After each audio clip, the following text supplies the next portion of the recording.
Spring break is upon us, so some of you may be out enjoying some much-deserved time off this week. Wherever you are, cheers and welcome to the Encouraging Words for School Counselors podcast. I'm Matt Fleck with Inspire Success.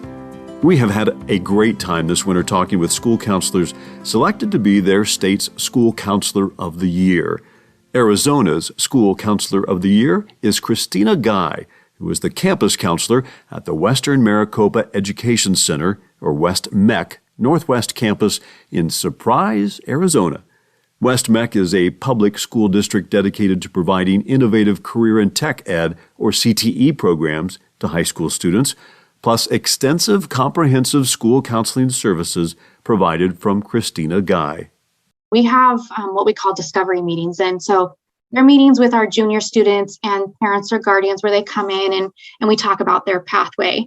And the first question is not where are you going to go, but what are you going to do? And then we talk about their end goal of the career and go backwards. I'm a firm believer that every pathway after high school matters. We know that about 25% of the jobs in the United States require a bachelor's degree or higher, but as society, we push 100% of the kids to go to a university. And so I'm a big proponent in making sure that they know what they want to do and then the education needed to get there.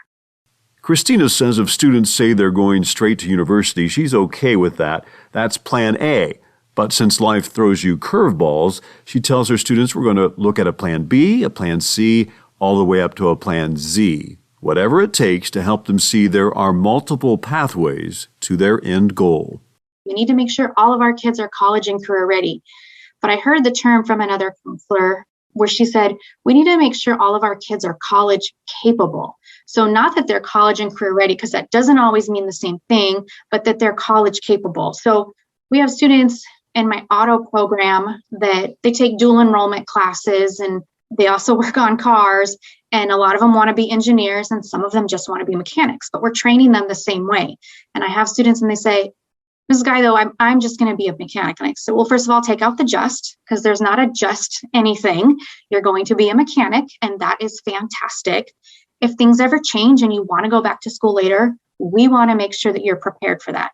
So every pathway is viable, from work to military, community college, trade school, university, all of the gamut. I want to make sure that you're ready for all of it. So we're going to prepare you like you can do any of that, because when you're done with this, you can do any of that.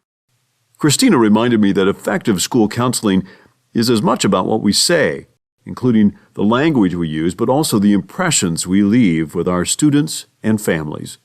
Just making sure all of our students are validated and not feeling shamed. That if a kid in high school says, you know what, I really just want to stay home and raise my family, that we say, that's fantastic. What can we do to help you be successful at that?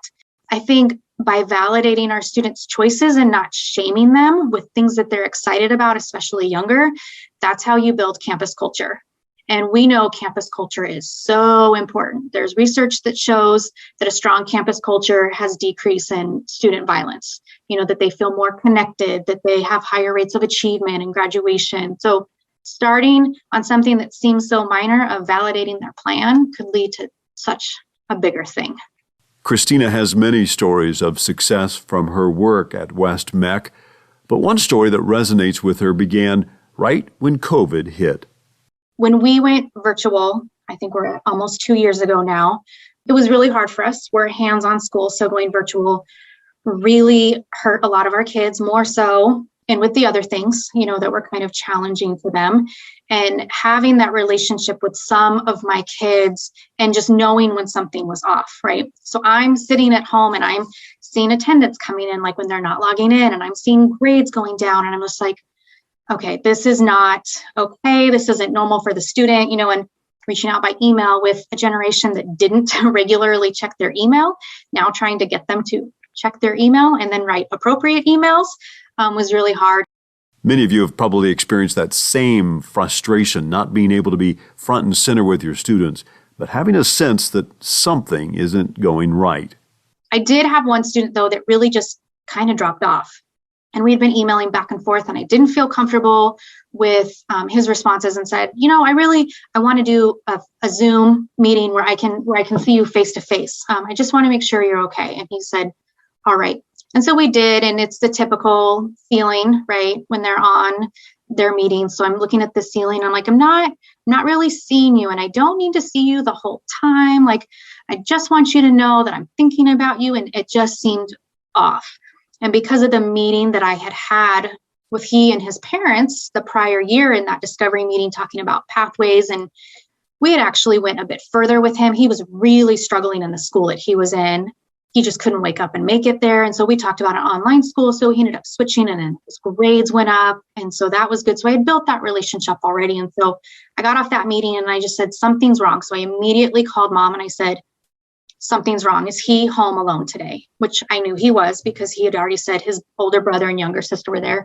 And she said, no, nobody's home. I'm at work, but his dad's on his way home. And I said, you need to get home. Like, something's off with him. He didn't come right out and say that he's going to hurt himself, but he really, really alluded to it. And so I need somebody at that house soon.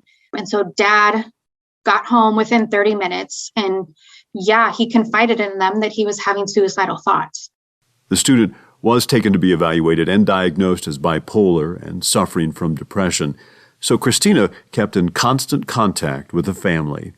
Fast forward a year and a quarter, when he completed our program, and we have a recognition ceremony very similar to graduation where they go through, and he finished the program, and he had a lot more challenges through last year as well that kind of made finishing the program challenging. But the very end, mom and dad came up to me and mom said, thank you so much for what you've done. If it weren't for you, we wouldn't be here today. And I go, oh, we're happy that you could come to this ceremony. And she goes, no, he wouldn't be here alive today if it weren't for you. And it was just at that moment that I was just like, oh my gosh, like, it's so important to build that relationship with as many students. We know we can't do it with all of them, but to try and help. And if you can help that one kid, because as a counselor, we know there's no other feeling than knowing that we didn't intervene. And so I just knew through email that something was off.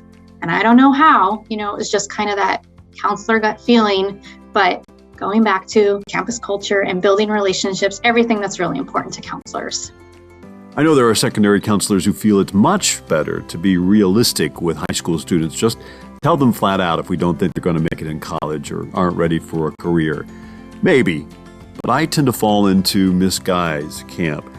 Thanks to Kristina Guy for sharing her story with us this week. Remember, we're always ready if you have a story or two of a school counseling experience that you'd be willing to share with us.